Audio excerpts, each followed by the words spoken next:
Assalamu alaikum, dear students. Welcome to the English class. Today, we are going to explore a very famous and powerful story called Oliver Twist, written by the great English novelist Charles Dickens. But before starting with the chapter, let me give you a brief introduction about the author. Charles Dickens was a 19th century English novelist, journalist, and social critic, best known for works like A Christmas Carol, Oliver Twist, and A Tale of Two Cities. He is considered one of the greatest novelists of the Victorian era. This graphic story, Oliver Twist in your book, takes us into the life of a young orphan boy named Oliver, who grows up facing hardship, hunger, and mistreatment. Through Oliver's journey, we see the difficult life of poor children in Old England, and we also see how kindness, courage, and hope can change someone's life. Oliver Twist is not just the story of one boy, it is a lesson about society, poverty, compassion, and the value of doing what is right. So, let's begin the story and follow Oliver on his emotional journey from the workhouse to the streets of London. This story is about a boy, Oliver Twist, who had a very hard childhood. He was a boy with no parents, so he was an orphan.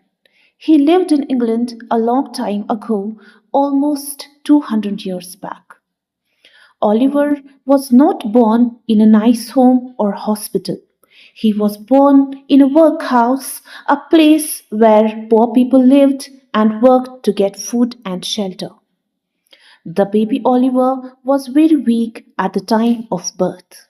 He was having trouble breathing and might die.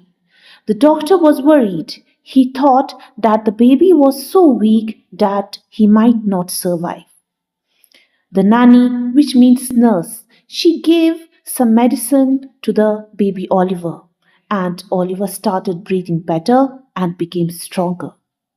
The doctor then gently put Oliver next to his mother, who was almost dying.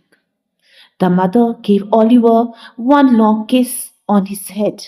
Right after that, she also died.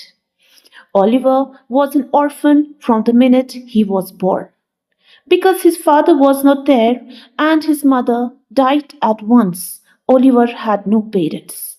So he became an orphan from the very first moment of his life. After the death of his mother, the doctor asked the nurse if she knew who the mother was, where she came from, and who the baby's family was. The nurse said that she did not know the woman. The woman was not from that town, so no one knew about her. Because nobody knew Oliver's parents or relatives, the local authorities had to take care of him. They put a simple gown called a parish robe on him and sent him to the parish, the local home that looks after poor or orphan babies. In the new place where Oliver was staying, nobody gave him proper food or looked after him. There was no woman there to care for small children, so the parish officers decided to shift Oliver to another place, a private home for poor children called an asylum. The woman in charge of the asylum was Mrs. Ma. She was very clever. She gave the children little food and pretended that this would make them strong. The hungry children begged Mrs. Mann for more food, but Mrs. Mann she used to refuse. She lied that they already had enough to eat and said she would not give them any more food. Rather than feeding the children when they were hungry, Mrs. Mann used to hit them.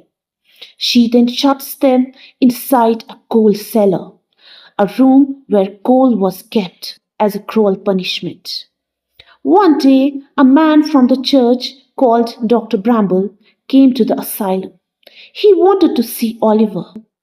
Dr. Bramble said he would take Oliver back to the workhouse where he was born. He explained that they had not been able to find any of Oliver's relatives. Mrs. Mann answered politely that she would bring Oliver quickly, even though she had been treating him badly behind everyone's back. The board members held a meeting that same evening. Means the important people who manage the workhouse gathered together for a meeting later that day.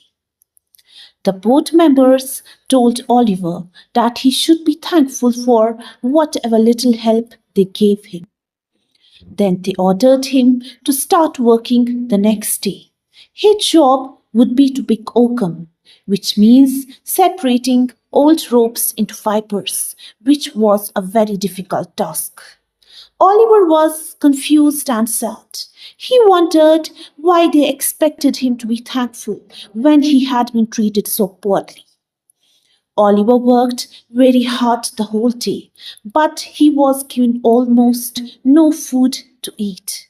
Even after so much effort, he still remained hungry. All the boys in the workhouse were given very little food. They were always hungry and weak. One boy complained that they cannot live on such little food.